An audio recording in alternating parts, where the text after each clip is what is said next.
Hello, everyone. Good morning, and thank you for joining us today. Our webinar this week is going to be on analog field calibration, and the presentation will last around 16 minutes. As always, if you have any questions, please add them in the question panel, and we will go through them at the end. That said, let's get started. Hello and welcome to today's webinar. Today we will look at analog field calibration. Let's take a look at our agenda for today. We are going to start out by talking about what we mean by field calibration, and then we are going to dive into the different methods we can use for field calibration. We are going to start with the system menu method we can use for the micro OCS, and then we are going to talk about a logic routine method that we can use for any OCS, and there will be demonstrations throughout, and we will finish with a Q&A session. What do we mean by analog field calibration? It is a procedure we are going to talk about periodically to ensure the accuracy of the analog system of the machine. And today we are going to discuss multiple approaches. The first method is using built-in system menu function that is available in any micro OCS. Now it is only available in the micro OCS units that have built-in display, not available in the micro CPUs. The other method we are going to use involves creating logic routines, but they are logic routines that will allow us to calibrate either just the analog input circuitry in the field of the Horner OCS, or you could even use the same logic to calibrate the entire signal chain for your machine. Now, what do we mean by signal chain or analog signal chain? Well, when we are talking about calibration analog inputs, what we are talking about is just calibrating the analog input circuitry of the Horner OCS, and that is the type of calibration that we perform in the factory. But if we want to take a look at the entire analog signal chain, then we are talking about including all the components that are involved in the process for the pressure transducer. If it is pressure that we are monitoring to any kind of convert or transmitter that the signal may be passing through, and then ultimately to the analog input on the PLC or the Horner OCS.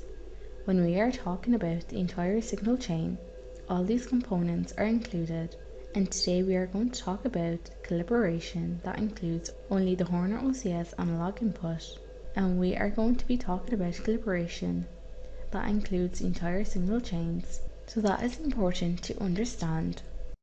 Now, if we are going to do field calibration, you are going to need the proper instruments. Because we are using high quality instruments at Horner and other PLC manufacturers, as well as to do the factory calibration of all of our equipment. So if you want to improve upon that in the field, you're going to need high quality equipment to use for that procedure. So now if you're just going to be collaborating the analog input themselves, then what you need is a precise analog signal source. That is the instrument that you are going to need. We are showing an example on the screen that this one is what we use at our factory. It is the one that we are going to be demonstrating today, but there are several of them out there from different manufacturers. Now if you are going to be calibrating the entire signal chain, then you are going to need a different instrument. So for instance, if you are going to be calibrating a pressure measurement signal chain, then you are going to need a precise process instrument that can measure pressure, so you can see exactly what the measured pressure is on the machine, and then you can validate what you are getting in the PLC or the Horner OCS is a reflection of that specific pressure, and you can make adjustments from there. So those are the type of instruments you need if you are going to perform this properly.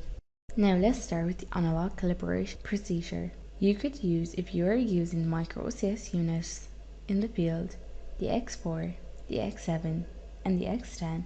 This is a procedure that involves only calibrating the analog input circuitry itself, not the entire signal chain, but it is built right into the micro OCS.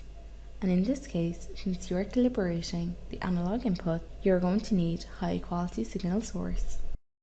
Let's demonstrate the field calibration procedure that is built into the micro OCS family. Now, this capability is not available in all Horner products, just the micro OCS, and we are demonstrating it on the micro OCS X7. So this is a high quality scanner generator, a portable unit, so perfectly applicable for machine builders, but it has to be a quality source that can provide a trusted value for you to calibrate your equipment with. And as you can tell from the sticker, we regularly send this unit in for validation for its outputs so that we can maintain traceability and have confidence in the calibration that we do at Horner with this instrument. So that is the first step, have the proper instrument. Let's go to the field calibration menu, which is accessible from the system menu. So we press the upper right hand corner and then go to the system menu by pressing the system button. You can see prominently displayed here is the I/O status and the calibration, and the calibrate analog is selected by default. It is going to give us a warning that tells us the device is going into IDL mode. So we want to accept that if we do want to continue.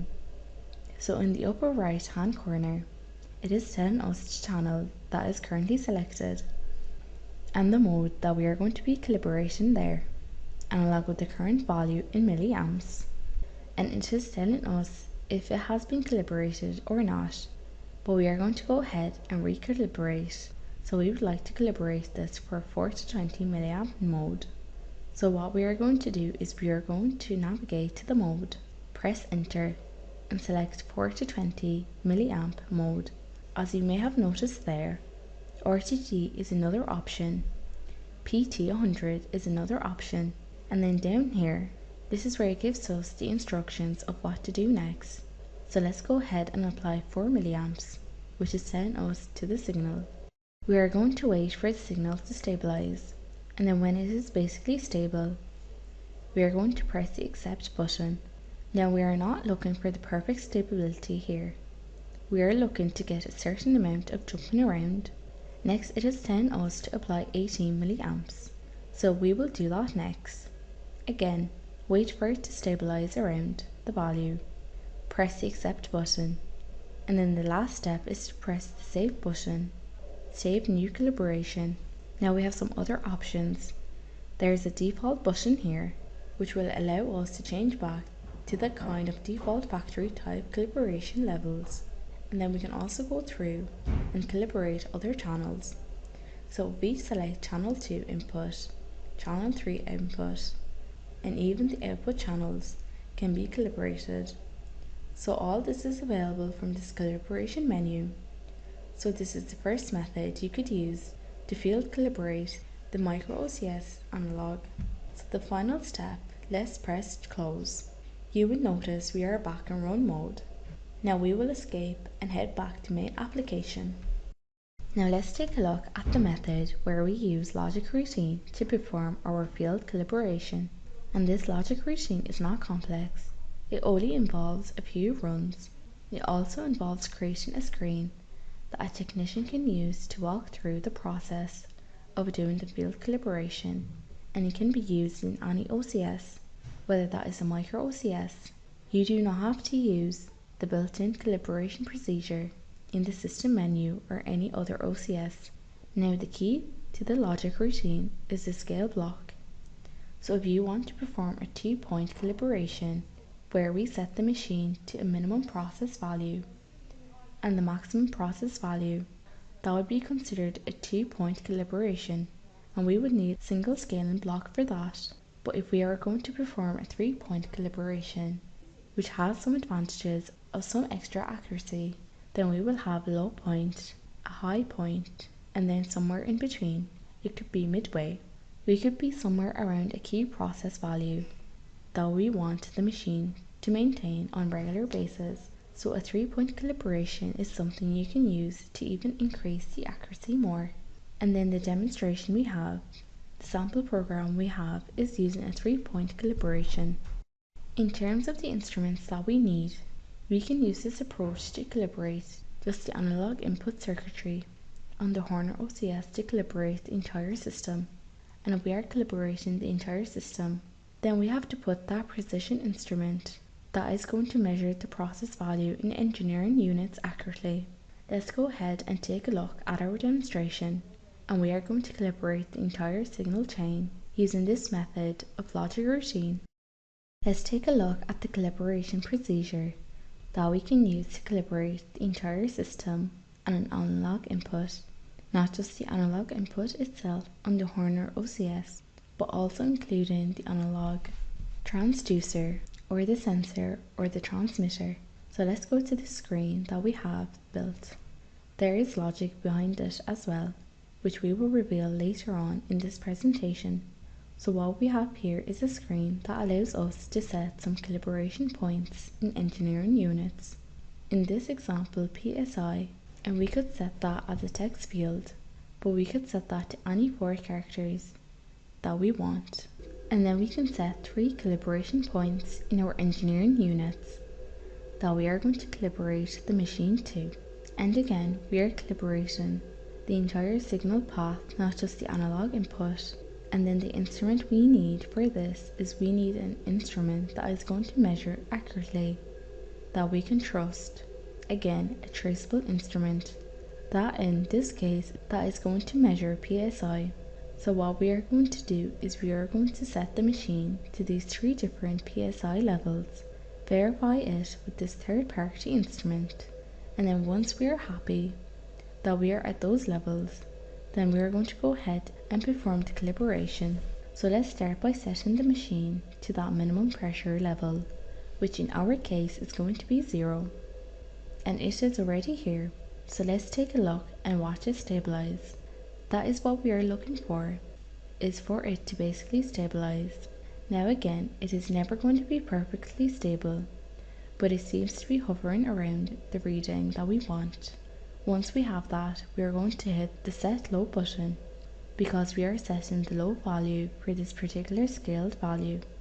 We could do this in order, but we are going to go ahead and go to the high pressure.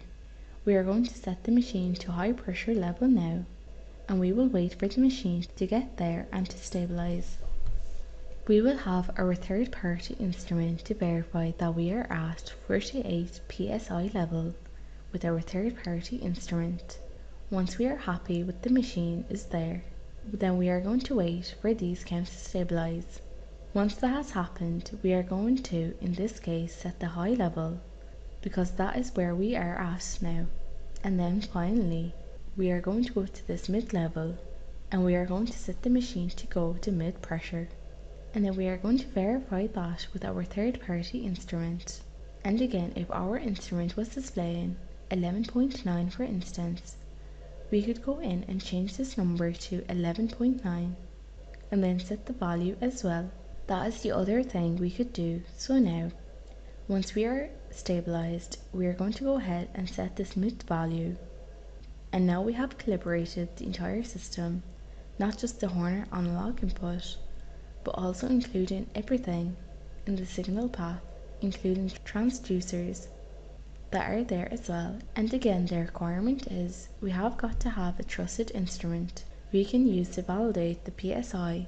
In this example is at a known value. Let's take a look at the logic behind the demonstration we just made here on the bench. We have got a total of 7 or so rungs of logic behind the scenes. It is all straightforward, and we start with a variable that is mapped to the analog input channel that we are going to be calibrating. Again, we are calibrating the entire signal path, but we are doing it through the analog input channel here. So in our case, %AI1 is mapped to the variable in the program variable window. We have created a couple of real values from this integer coming in from the analog and then the real key and to the ongoing scaling that we have. That gives us the calibration are these 2 scale blocks. So what is happening here is if the value we are reading in from our analog sensor is between the low level and the mid level that we have set in our calibration, then we are going to use the scaling block to do linearization. If it is between the mid level and the high level, then we are going to use the scaling block with its constants and the variables that we are acting as the calibration constants. We would use this particular scaling block So that gives us a 3-point calibration, low, medium and high. It gives us two scaling blocks for scaling between low and mid, we use this one. Between mid and high, we use this one. And then these runs just come into play while we are calibrating. These are those three buttons that we are pressing for setting the low, mid and high calibration constants. So when these buttons are pressed, we store away the current values coming in as our calibration constants that are used inside the scaling blocks. And then on the screen side of things, again, these are three different levels that we are calibrating to: low, mid and high. These are those three buttons that we saw for storing away the constants. This is where we monitor the values coming in and wait for them to stabilize. This is where we see our results in engineering units. And this is our editable data field that is just there for convenience purposes, so we can set the engineering units that our machine is using in our example, which is PSI. That concludes our webinar for today. Thank you so much for listening, and the Q&A session will begin shortly.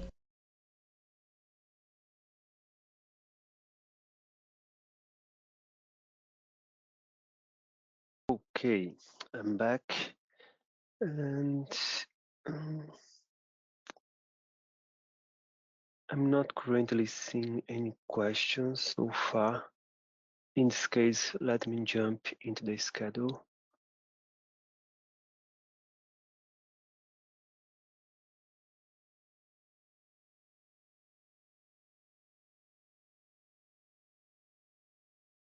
I hope you can see it now. So the next webinar is going to be on sizing WebMI for mobile device.